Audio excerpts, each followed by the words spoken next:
Terima kasih Anda masih bersama kami di iNews Siang. Pemirsa, tidak terima dengan pledoi terdakwa, istri korban penganiayaan hingga tewas oleh oknum TNI berteriak histeris. Sebelumnya, auditor militer menuntut ke-6 pelaku dengan hukuman 10 tahun penjara.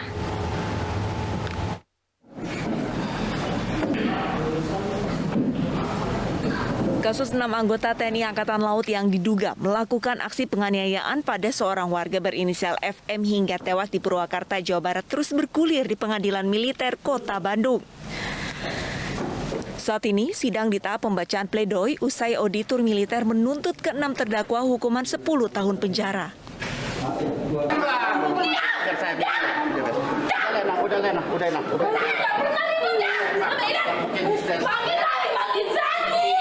Suami saya nggak ada. Suami saya.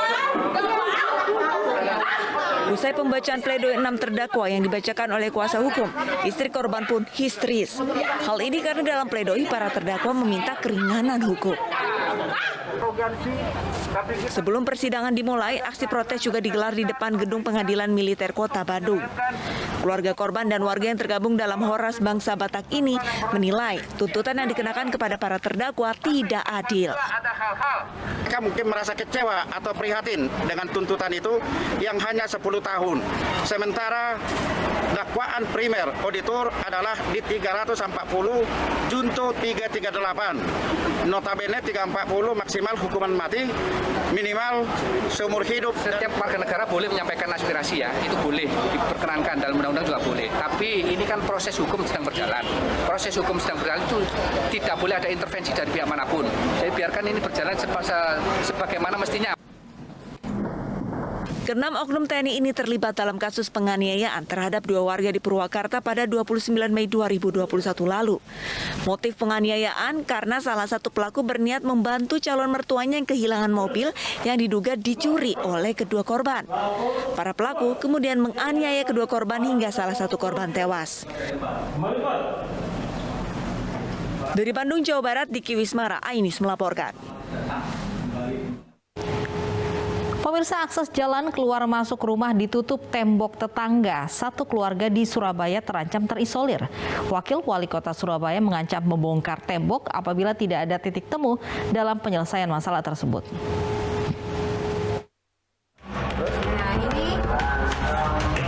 Dua tembok menutup jalan keluar masuk menuju sebuah rumah warga di kawasan Jalan Rungkut, Mananggal, Surabaya, Jawa Timur.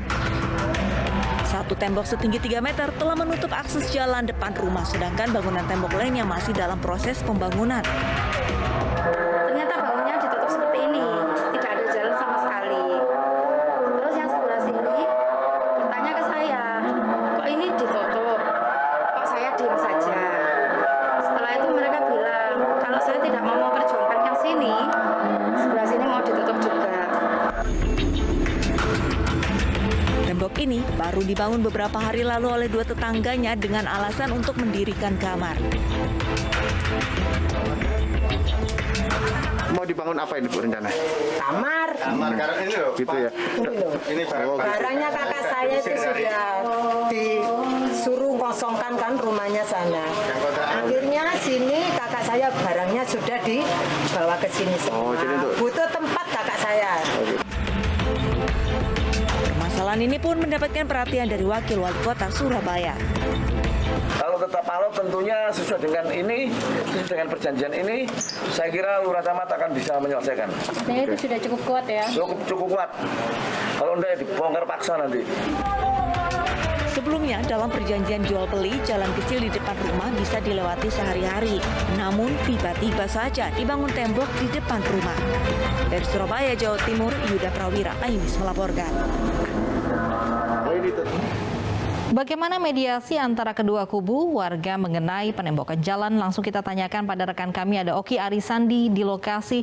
Oki, apakah sudah ada titik tengah dari perseteruan penembokan jalan ini? Ya, selamat siang Lofi dan juga pemirsa. Setelah sempat mendapatkan ancaman dari Wakil Wali Kota Surabaya Bapak Armuji, manakala jika tidak ada titik temu antara warga pemilik rumah dengan yang melakukan penembokan ini, maka akan dibongkar paksa. Namun kita patut bersyukur karena mediasi telah dilakukan dan telah menemukan titik temu. Jadi secara gambarannya untuk pemirsa dan juga Lofi, ini adalah tembok yang ada di samping sisi kanan rumah yang memang ditutup nantinya sehingga tidak mendapatkan akses. Sementara di depan rumah juga saat ini sedang dibangun tembok lain yang nantinya akan digunakan untuk pembangunan kamar salah seorang keluarga lain. Nah, mediasi memang telah dilakukan dan alhamdulillah setelah berjalan dengan lancar dan sang pemilik rumah yang sempat tidak memiliki akses kini bisa mendapatkan salah satu akses lain di depan rumah dan juga di samping rumah. Sudah bersama kami ada Bapak Ridwan selaku pemilik rumah yang kita akan tanyakan langsung seperti apa proses mediasi yang sempat dilakukan. Selamat siang Pak Ridwan. Siang. Pak Ridwan, seperti apa mediasi yang telah dilakukan baik antara Pak Ridwan maupun dengan pemilik tanah yang ada di depan maupun samping kanan Anda? Apakah memang berjalan dengan alot atau berjalan secara kekeluargaan? Ringan-ringan saja, Pak. Ya, kemarin mediasi berjalan dengan secara kekeluargaan. Ya, alhamdulillah sudah ada hasil mufakat bahwa ini nanti akan dibukakan jalan dan saya juga masih bisa melewati jalan samping. Ya, Pak Ridwan, terkait dengan bagaimana saat ini sedang proses pembangunan belum dilanjutkan secara langsung, ada akses jalan darurat. Nah, apakah ini dirasa sudah cukup bagi jenengan atau bagaimana Pak Ridwan? Ya, sesuai kesepakatan kemarin, ini dibukakan jalan darurat sampai pembangunan yang dikasih waktu 8 bulan. Oke, jadi butuh waktu 8 bulan sehingga nanti bisa dilakukan adanya pembukaan akses jalan yang secara wajar. Nah, Pak Ridwan, terkait dengan bagaimana akhirnya terjadi kesepakatan antara Pak Ridwan dan juga kedua belah pihak pemilik tanah lain, apakah ini menjadi salah satu hal yang bisa diterima oleh jenengan maupun dengan dua tetangga lain, Pak? Ya, kami bertiga tetangga ini sama-sama legowo dari hasil mediasi kemarin. Saya ucapkan terima kasih kepada pihak pemerintah Kota Surabaya walaupun pemerintah setempat sama pemerintah Kota Surabaya yang sudah memediasi. Jadi sudah dimediasi dan akhirnya sudah disepakati hasilnya seperti ini Pak Ridwan ya. Ya, terima kasih Pak Ridwan. Lofi, saya akan tunjukkan ke Anda akses jalan depan rumah milik Pak Ridwan. Jadi ini ada satu space kosong sekurang lebih dengan lebar 60 hingga 80 cm. Nah, nantinya ini yang akan untuk sementara waktu selama 8 bulan ke depan menjadi akses darurat atau akses sementara bagi Pak Ridwan jika ingin keluar masuk dengan jalan kaki. Nah, jadi melewati lorong dengan luas yang tidak terlalu lebar. Nah, nanti akan berbelok ke sebelah kanan. Nah, jadi inilah kamar yang sebetulnya nanti akan dibangun oleh sang pemilik tanah yang ada berada di depan rumah Pak Ridwan. Kurang lebih hanya seluas ini saja, sehingga akses jalan ini untuk sementara waktu selama 8 bulan ke depan hanya bisa dilewati dengan berjalan kaki saja, tidak dengan motor.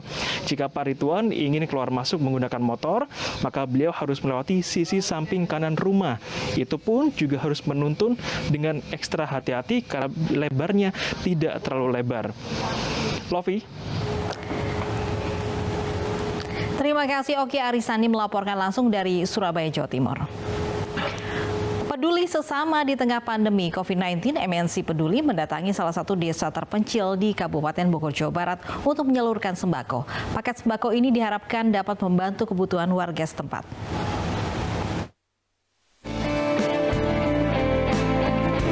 Perjalanan panjang harus ditempuh tim MNC Peduli saat menuju Kampung Ciwalen, Desa Malasari, Kecamatan Nanggung, Kabupaten Bogor, Jawa Barat. Jalan bebatuan dan lumpur harus dilalui oleh tim MNC Peduli untuk menuju desa terpencil ini. Di Kampung Ciwalen ini, tim MNC Peduli langsung membagikan paket sembako ke rumah-rumah warga. Senang, terima kasih MNC Peduli. Saya senang sekali membantu ke semua orang di sini. Ya, alhamdulillah lah, bahagia semuanya gitu. Itu terima kasih juga Pak atas bantuannya dari Bapak semuanya gitu. Cuma ini warga saya yang ada di Kampung Ciwalen. Ya. Selama pandemi, MNC Peduli rutin menyalurkan bantuan kepada masyarakat yang terdampak. Selama masa pandemi ini kami akan terus berusaha untuk menyalurkan bantuan sebisa mungkin. Kami juga masih terus menggalang dana lewat media-media kami. Harapannya tentu agar masyarakat seluruh Indonesia juga mau tergerak gitu ya untuk berpartisipasi. Bantuan yang disalurkan MNC Peduli merupakan sumbangsih masyarakat Indonesia. Untuk itu, MNC Peduli selalu mengajak pemirsa di rumah ikut berdonasi dalam upaya membantu masyarakat yang terkena dampak virus corona. Dari Kabupaten Bogor, Jawa Barat, Stephen Patinama, iNews melaporkan. Sepasang suami istri tertangkap mencuri kotak amal di sebuah masjid dengan membawa keempat anaknya. Sesaat lagi di iNews Siang.